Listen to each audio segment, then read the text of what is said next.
dünya değişir, akar su kimi. Gelen gün gedir, kalmır hiçbir izi. Ne kadar ömür var, ne kadar nefes. Sen benim kalbimde ilk ve son ses. Bakışın mənə bir ümit verir, sözün kalbimde bir yara silir. Zamanın elinde oyuncak olsam da seninle yaşamak en büyük arzum. Sen benim ömrümsen, sen benim canım.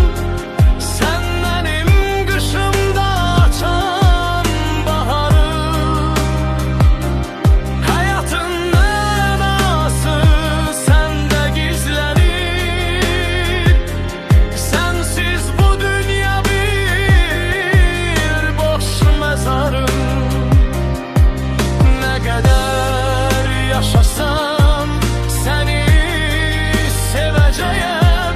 Bu eşki kalbimde beni saklayacağım.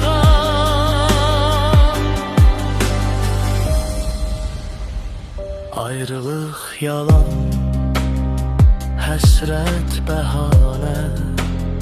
Sen ki her anımda benimle varsan. Bazen bir hatiri, bazen bir gile.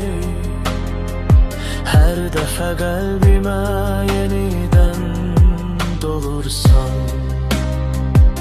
İnsan ne